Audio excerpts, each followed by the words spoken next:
Okay, last one for today. Moving on, we got gold here. So XAUUSD. Gold is very, very popular amongst traders, but I don't trade it that much. So you can see price came down into the zone, kind of similar to silver, the recent price action. Lower lows, lower highs, but overall is very bullish above this moving average. You can see it actually came down to the bottom of this zone perfectly and held, and then you got a big big bull candle engulfing it. So yeah, price is kind of figuring out what it wants to do in this zone. I might drop these actually, $10 here. I don't know, for some reason I'm more confident in buying gold than I am silver, even though they're pretty much directly correlated. But you have these, so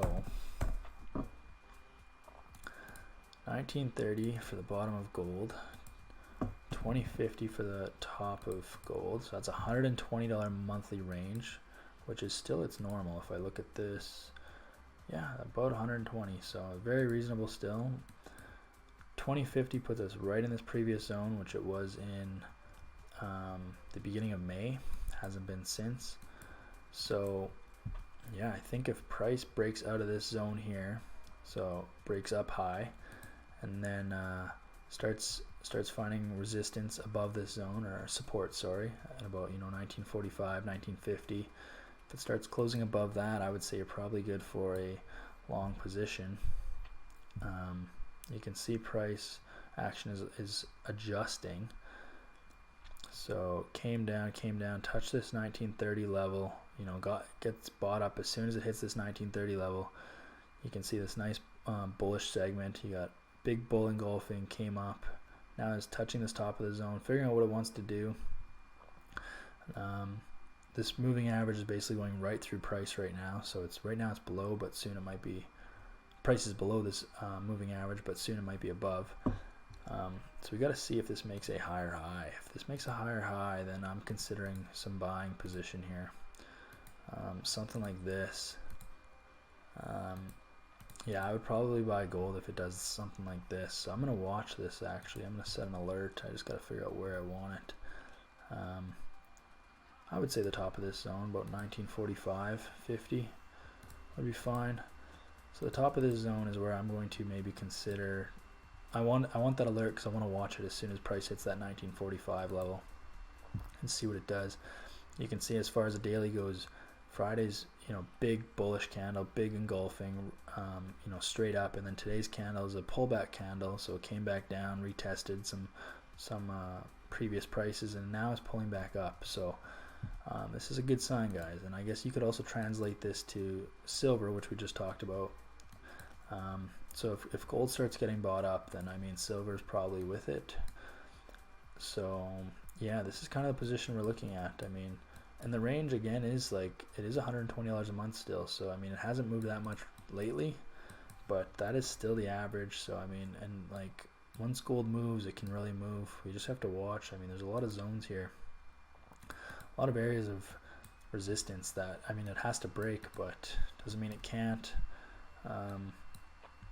So you can see like price came down, higher high, higher low, higher high. So like this overall segment here is has been pretty bullish. Like it's made new highs and now it's pulling back. So we don't know if it's just pulling back, but if it is just pulling back, then it could be gearing up to go higher for sure. Looking at this, yeah, touched this 618 level and now is coming back up. So I mean, there's a lot of good signs here for gold. I think gold is a good buy relatively soon. I would just wait for a little bit more price action. That's what I'm going to do. I'm going to wait for price to crack this 1945-ish level, 1945.50. I want it to break above this zone here, come back down, retest it a little bit, and then show me that it wants to make higher highs again. And if it breaks this little area here, right? So this is in my mind was going to happen. So price is going to come up, break out of this zone, break into this little zone here, pull back, find some momentum, find some support at 1945, and then boom, crack this level here, and then yeah, the bulls are off to the race, and then yeah, we'll target 2050. I mean, that's that is the monthly range. It's $120. So if 1930 is your bottom, then 2050 is your high. That is your monthly range. I know it sounds crazy, but it is what it is. And that's why I use monthly ranges, because I like to know exactly how much it's going to move, because that's how much money you can make. So it's just based on averages. It's not perfect, but it gives you a good idea of what you can shoot for. And so, I mean, I would target this full thing. I want a 5 or 6 R for sure on this trade, so at least. So I think 2050 is reasonable. I think once price breaks this zone for sure, I mean, there's going to be a lot of momentum, and it'll take us right to 2050 pretty much. So that's my take on gold. I got my alert set. You guys should set your alert too, and we'll jump in on that once it breaks 1945. We'll look at, you know, fine-tuning our entry, and then yeah, targeting this 2050 level and making a bunch of money, and, you know, riding this trade out. So that is gold. That is all I got today. Thank you guys for watching, for subscribing, for liking these videos. I'm getting a lot of support relatively quick, which is awesome. I'm glad people are learning and enjoying these videos. It helps me be a better trader, honestly. It makes me be really disciplined, because I have to like mark everything out and then just set my alerts and wait. And because I feel obligated to provide good information and help, you know, new traders learn how to trade, I have to be the best trader I possibly can. So I can't take dumb entries and you know, give out bad information. So yeah, I really enjoy this. So thank you for liking and subscribing. If you haven't, please do, and I'll see you in the next one.